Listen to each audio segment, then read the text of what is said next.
Order! Order! You are an incorrigible delinquent at times. Behave yourself, man!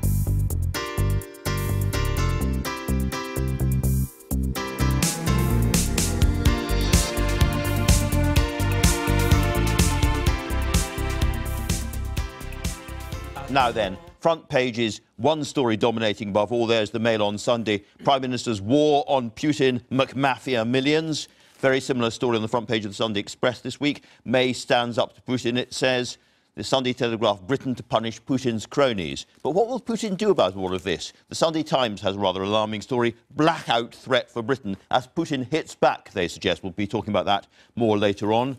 And then a story, rather complicated story on the front page of The Observer about Cambridge Analytica, which was the company involved in the Brexit referendum campaign, apparently harvesting data, breaching rules from Facebook. We'll do our best to explain that to you during the course of our review, but we're going to start off with the Sunday Times, Jane. Yeah. I mean, this is all very complex stuff, but the water cooler conversations I've been hearing all week are people panicking about Russia cutting off our gas. And here we have Sunday Times blackout threat, and it says that the national grid was put on alert last week by spy chiefs saying that this may happen and that we have to prepare for it, which is alarming stuff in terms of this then, you know... And it shows the dangers of the sort of tit-for-tat escalation. So we kick out 23, they kick out 23 and get rid of the British Council. But, I mean, so we do something else, so they do something else. Whether or not this happens, again, in terms of if there's anything we're going to learn from this ever-evolving story is more money into defence, hopefully, but also into energy policies, so that we are not over an oil barrel or whatever. Absolutely. And this is not, to be clear, because we get lots and lots of gas from Russia. This is more because Russian cyber attacks could close down big chunks of our infrastructure. Yeah. It is feared. Oh, and your first story. So this is in the Times. Fascinating story about Russian oligarchs in London explaining that their businesses remain in Russia. They're not permanently residing in the UK. Their mansions and palaces are owned by offshore companies. Many are non-doms, pay very little in tax. Very parasitical, basically. It's not like they're contributing to a thriving, booming London economy. That's The Observer.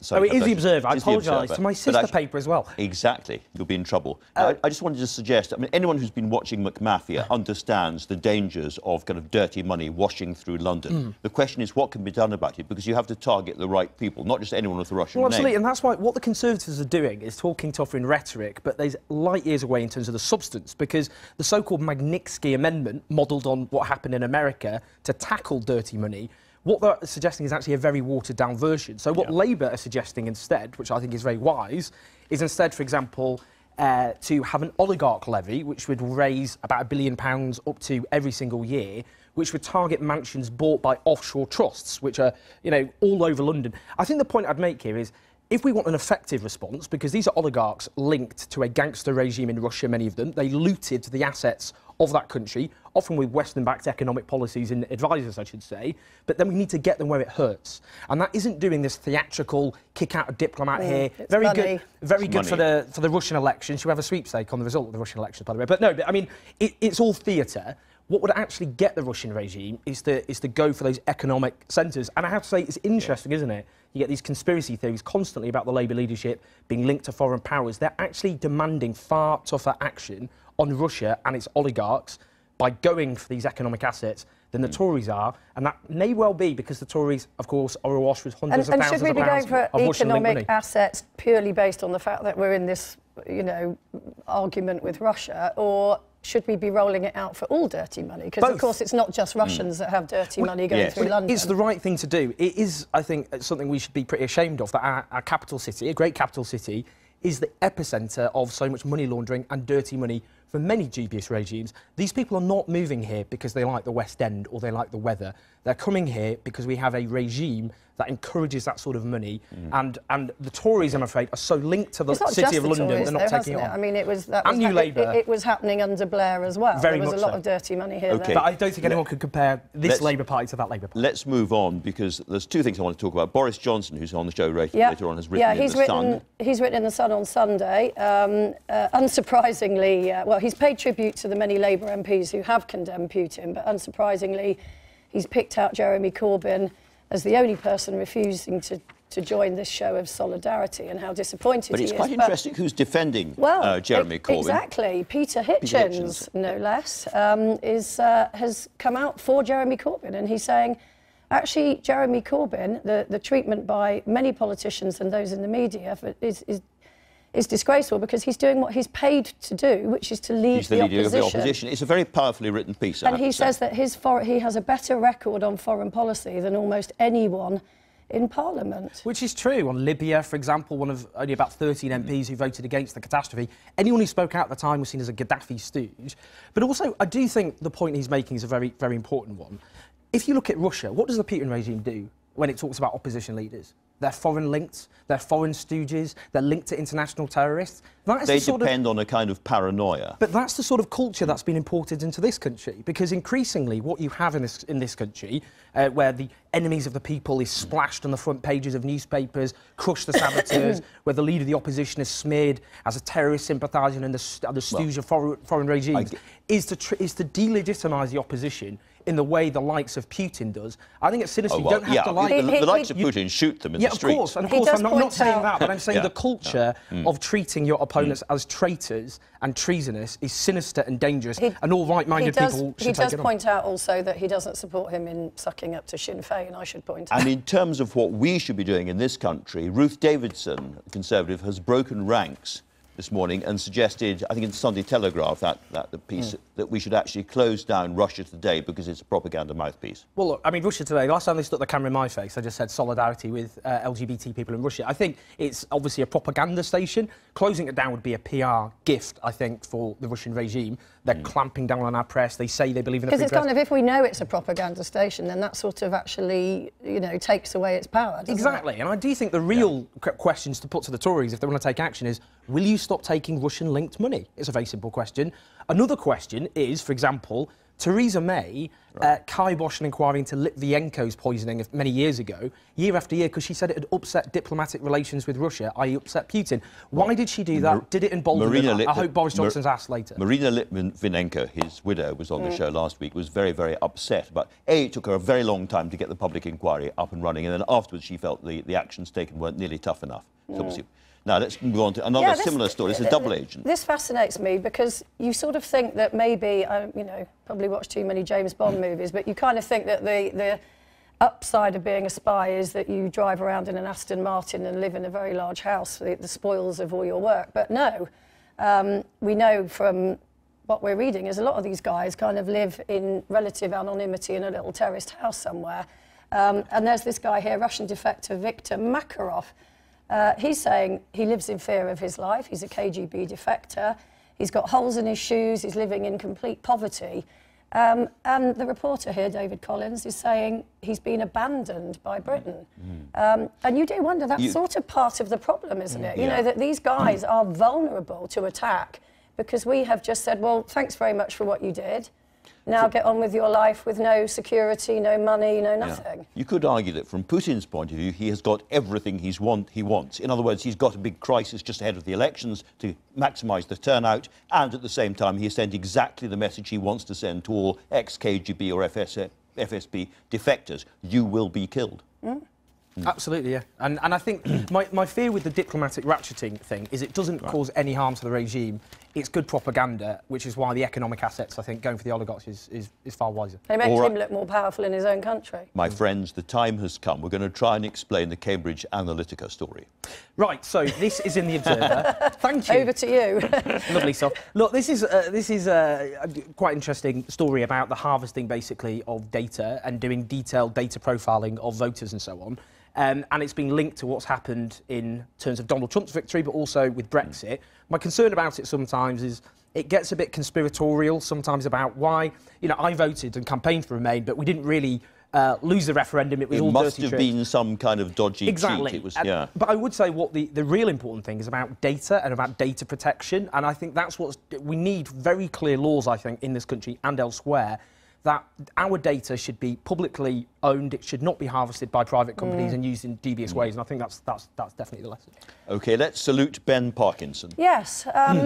Talking about spies not being looked after, here is Ben Parkinson, who was, you know, catastrophically injured, actually. And this is the mark of modern warfare, actually, now, that these guys are surviving, whereas, of course, in the old days, They'd have died, he yes. would not have survived. And you would think that it would be absolutely a tick box for this country to look after people like Ben Parkinson, but he is having to sue the army or the MOD. There's a suggestion he's going to lose his wheelchair. Yeah, I mean, he just is not being given the right amount of support and financing to sustain his life as it is now. Now, charities like Help for Heroes obviously would help him, but actually, as a country, we should help the him. government sends these brave people off to fight often in you know, wars, terrible wars, and you get examples of benefits being cut off soldiers. It's just an awful, I think we can all agree on that. It's an awful story. Thank you both very much indeed for the paper review. Let's take a look at what's leading the Sunday papers today. Guess what? Dominated, in fact, by stories about Russia. Here's the Sunday Times. It says that spy chiefs are warning power companies to boost their security over fears of Russian cyber attacks. The Mail on Sunday says that Theresa May is planning a crackdown on money invested in Britain by Russian oligarchs. That, of course, a response to Salisbury. The Sunday Telegraph, interestingly, leading on the same story. It says the government is considering possible sanctions against Vladimir Putin and his allies. The Prime Minister vowed yesterday not to cave in to threats from President Putin. That leads the Sunday Express. And finally, a story we'll be talking about in a moment. The Observer leading with the leak of tens of millions of Facebook profiles belonging to US voters.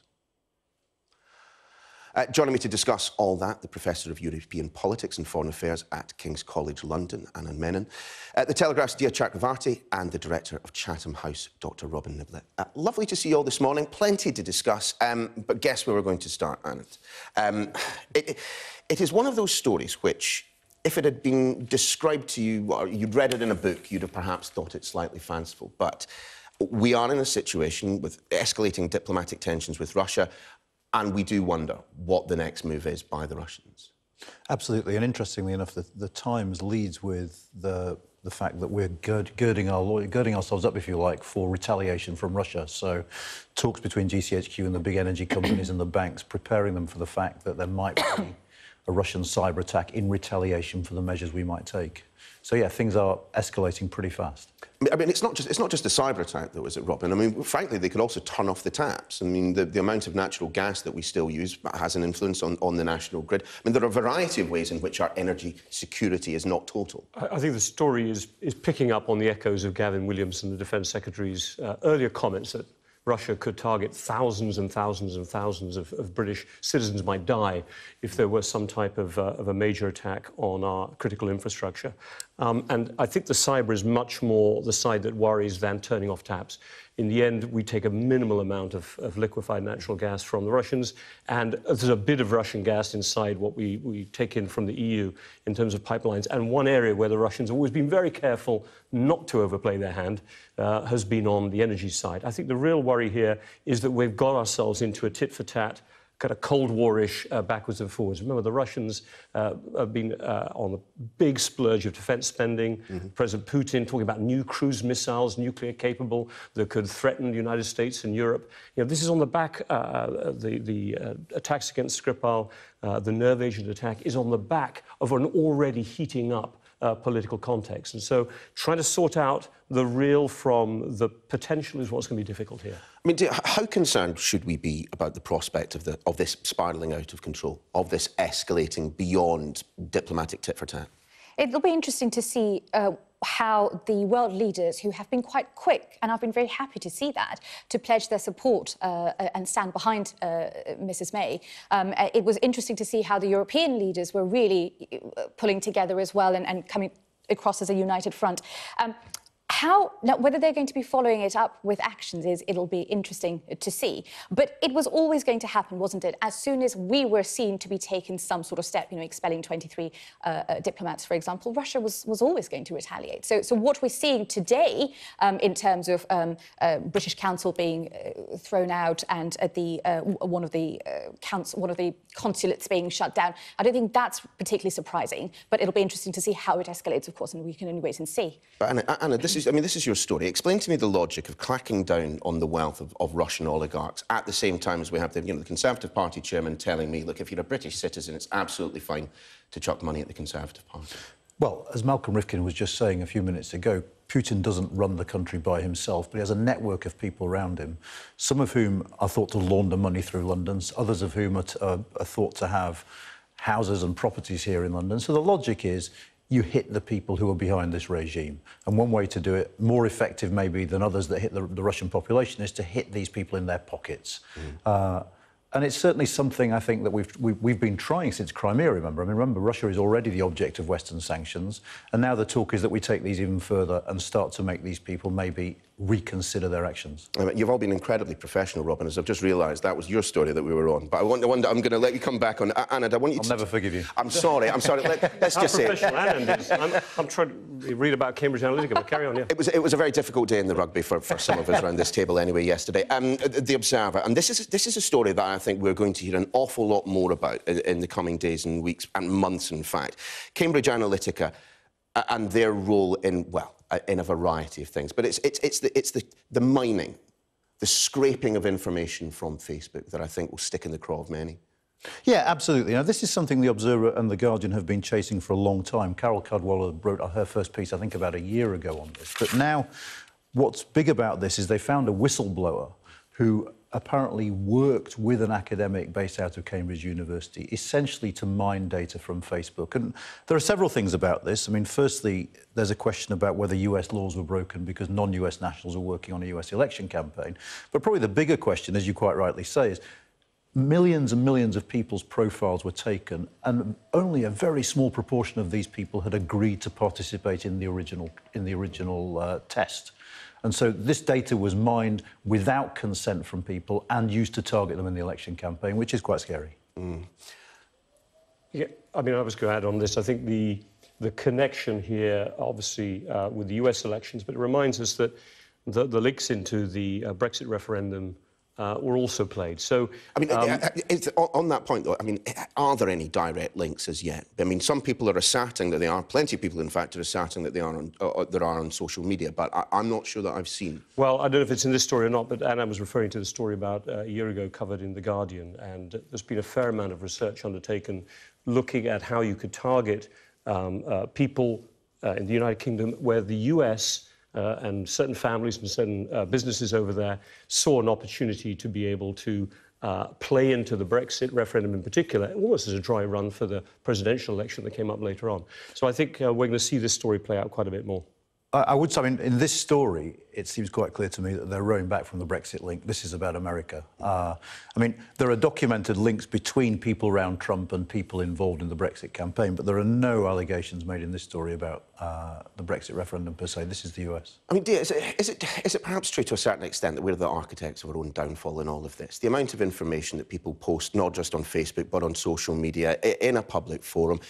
I mean, it was only a matter of time before, well, I mean, Facebook monetised it quite some time ago, but it was only a matter of time before, you know, companies like Cambridge Analytica deployed that information for electoral purposes. I think you're partly right there, because as consumers or as users of Facebook, I don't think we understand how our information is used, how valuable that is to companies, to people who can actually make monetary gain out of those things, or other sorts of gain out of it. I think it is such a new thing. I know Facebook has been around for a while and data sharing has been around for a while, etc. But it is still such a new thing, and I think you're absolutely right. What we do about it, I don't really know, but we ought to be more careful about how we share our personal data, absolutely. I mean, strangely enough, I had a Twitter exchange last night with the Chief Strategic Officer of Facebook, who took umbrage at it being called a data breach. I suggested omni-shambles, and he was quite happy to take that one forward. I'm not sure he'd yet Googled the term at that point. Dia, let's see your story. It's on page 3 of The Observer, and this is not going to provoke any kind of comment, any response at all. The Brexit committee suggesting, do you know what, maybe we should shift Brexit Day just a little bit later. Right. So the Brexit, the Commons Committee, which looks after or which oversees our process of withdrawing withdrawing from the EU, has come out with a report where it is suggesting that, as you just say, we stay in the EU for a little bit longer, but also possibly increase the implementation period a little bit longer in order to prepare us better for life outside the EU. Now, the formation of this committee is sort of majority Remain. There are 7 Brexit-supporting members of that committee, so there were always going to be fireworks. We were actually just talking about it in the green room. How did it take this long for this sort of for the unity to break?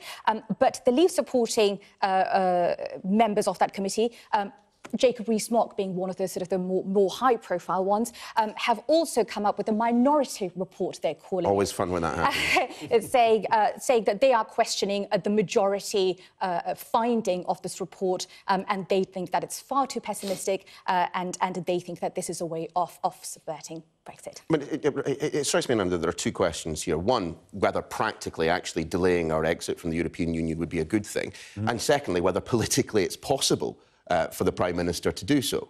No, absolutely. I think what everyone understands is that transition is very, very hard to negotiate, and they're saying it might not be done by October. I think we've still got till January, realistically, to do it if we want, but that's one set of questions. But you're absolutely right. Against the practicalities are the politics, and it's very, very hard to see how this government, and remember, Theresa May tried to legislate on the date of exit, to put it into law.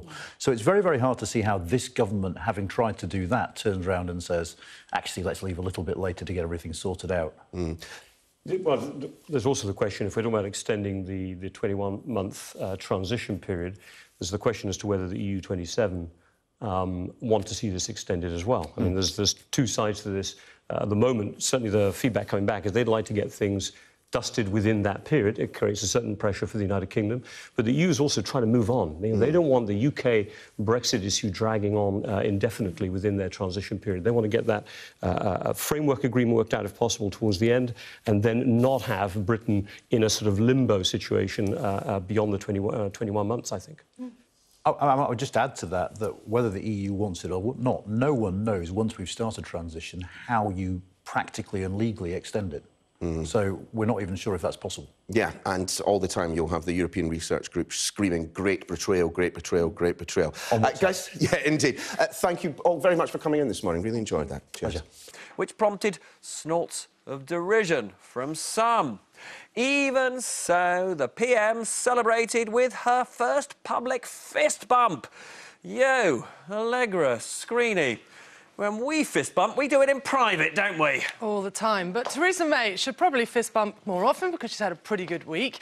This morning's papers have very little Brexit. Instead, news of the next beast from the east. Not the snow. Whatever Russia decides to do next, the Sunday Times, along to cheer us all up, has the suggestion of a blackout threat to Britain as Putin hits back, and they list all of the infrastructure that might be under threat should there be a cyber attack. The Independent has this, which I quite like.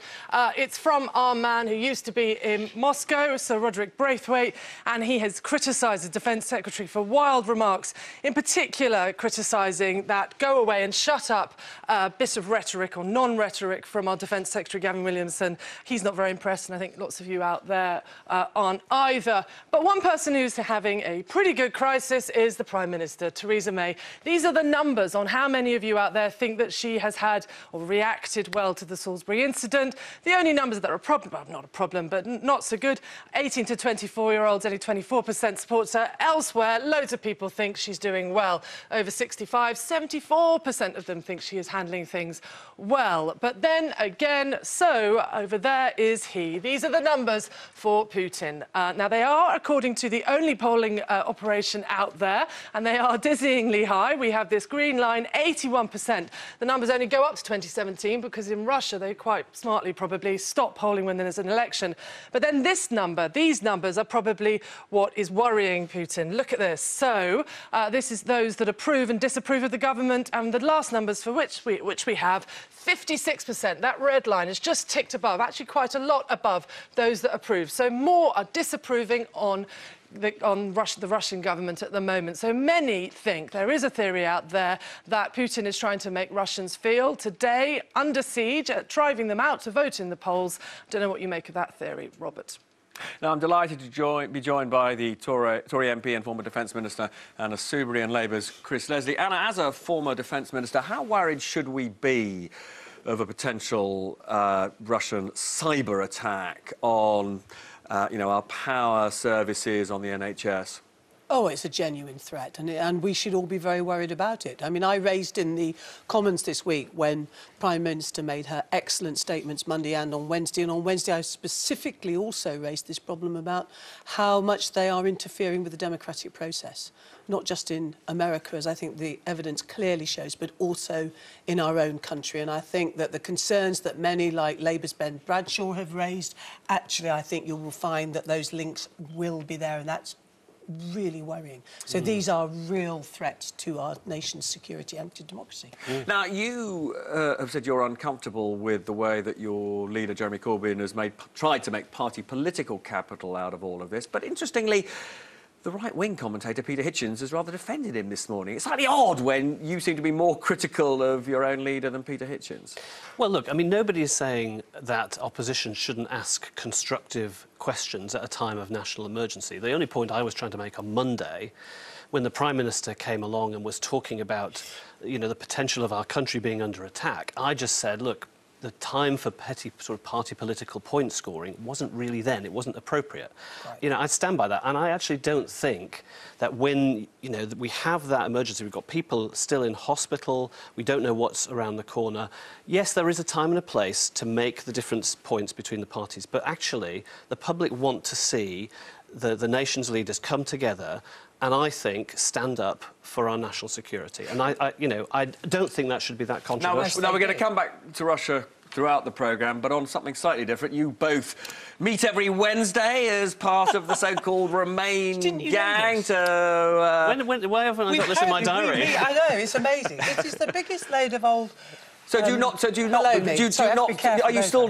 both members of the all-party, you know, group on the EU Brexit relations? Stuff, on the European stuff, on the European stuff. Yeah, but that's where you meet, isn't it? You do meet at the all-party group. I love this idea that we all get together on a Wednesday and plot for some third party. I can assure you. Well, that's what I was going to ask you.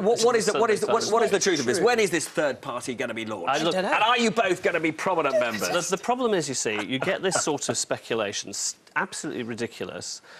When people from different parties dare to talk to one another across the political divide.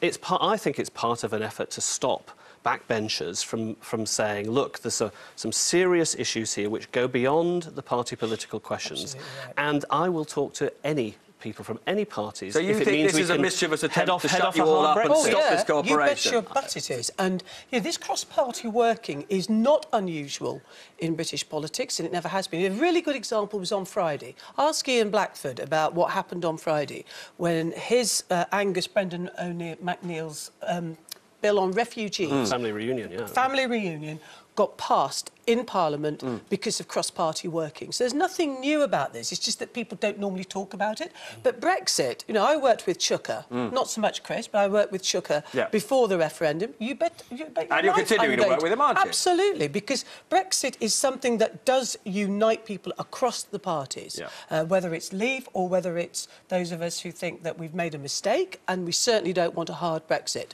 And so what's the problem with that? There's nothing wrong with working cross-party. And actually, the British people welcome it. I'm going to pick up on all of this with you in a bit. Now, Russia's Vladimir Putin has already been out this morning to cast his vote in the presidential elections. We'll be expecting the result later this evening, but you can probably guess who the front-runner is.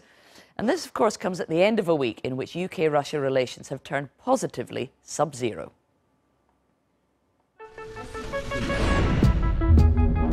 President Putin, BBC News.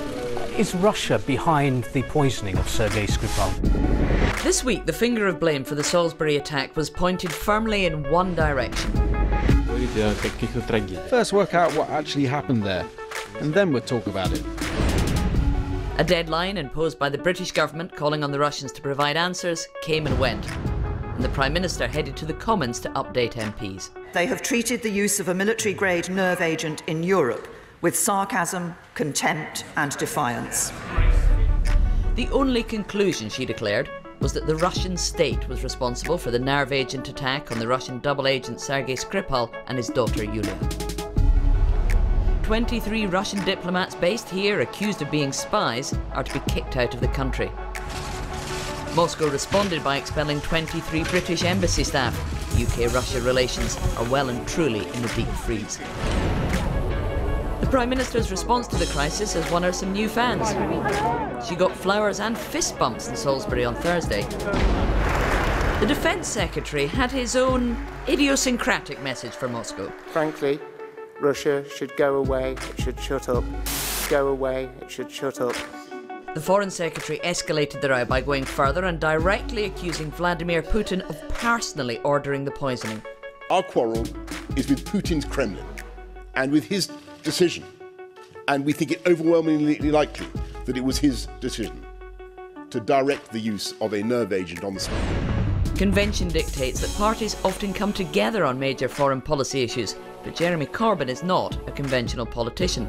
How has she responded to the Russian government's request for a sample of the agent used in the Salisbury attack to run its own tests? That did not go down too well with some of his own MPs, who tabled a motion expressing their support for the Prime Minister's response. But Mr Corbyn held his line, arguing in Friday's Guardian that we ought not to discount the possibility that Russian mafia gangs could have carried out the attack. Labour frontbenchers have not exactly been towing that line. We fully support the government's action because we hold Russia responsible. There is no alternative explanation other than that responsibility lies with Russia. You play golf? I do. The US, France and Germany issued a joint statement of support for the UK. It's a very sad situation. It certainly looks like the Russians were behind it. Something that should never, ever happen.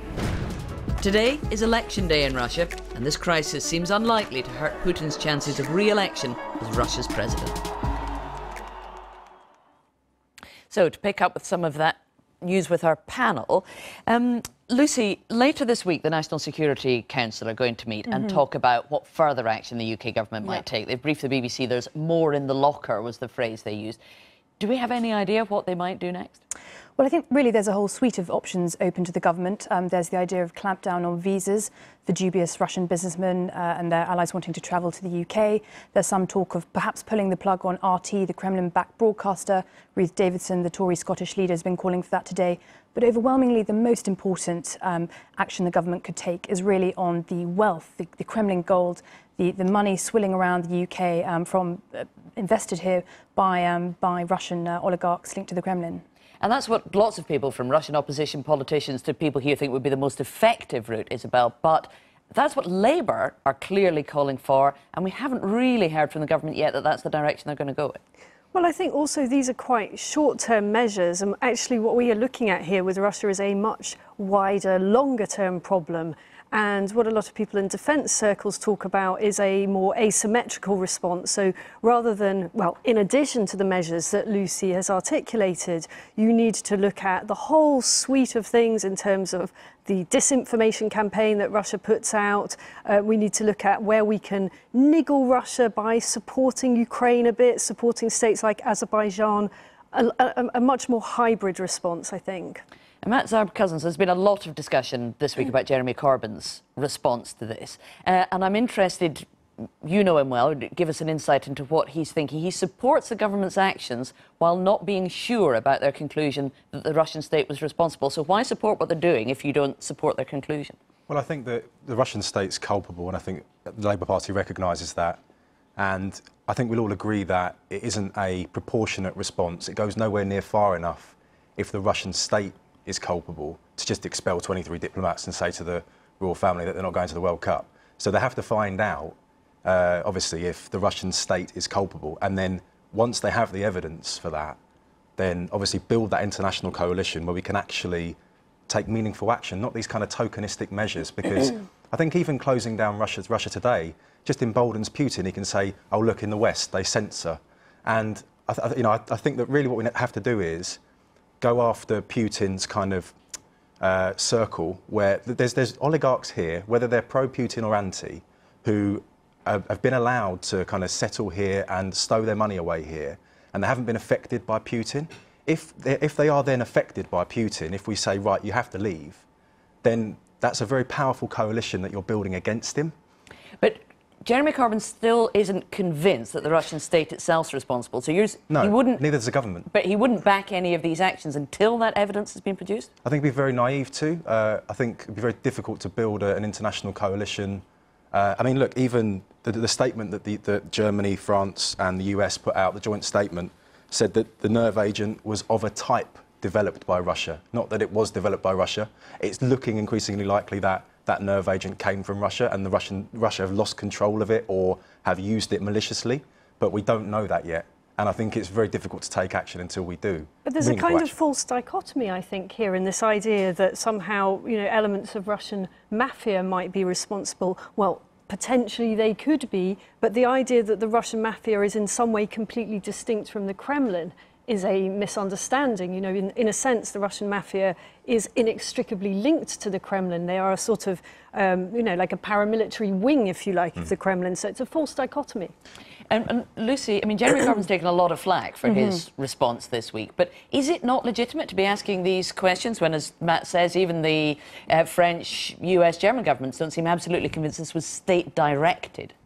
Well, I think there's several things to say here. I think certainly earlier in the week we saw some level of prevarication by Paris, Berlin and Washington. I think that's since been firmed up a lot, and I actually think that the quite unprecedented international joint statement put out by those sort of allies and the UK goes a lot further than you say, Matt. I don't think it's as equivocal as perhaps you suggested. Yes, I think some of the questions that Jeremy Corbyn asks will kind of strike a chord with much of the public. I think in particular him raising questions about the intelligence and exactly what is known is something that people will be thinking about in light of the 2003 Iraq War, some of the evidence there being politically sexed up. People want to know that that's not the case here. Briefly, Matt? Yeah, of course, we don't know exactly how much Jeremy Corbyn had access to in terms of the intelligence as well. It could well be that the government, I mean, Boris Johnson and the Defence Secretary, Gavin Williamson, have gone much further and sort of said, Boris Johnson saying it's Putin pretty much. Yeah, overwhelmingly likely. And Williamson saying, you know, they should shut up and go away or whatever he said. But that suggests to me that they are actually going off, either off message or they've seen more evidence that perhaps Corbyn hasn't seen. Well, these are questions we'll explore throughout the show. If you stay with us, we'll be talking to you throughout the programme.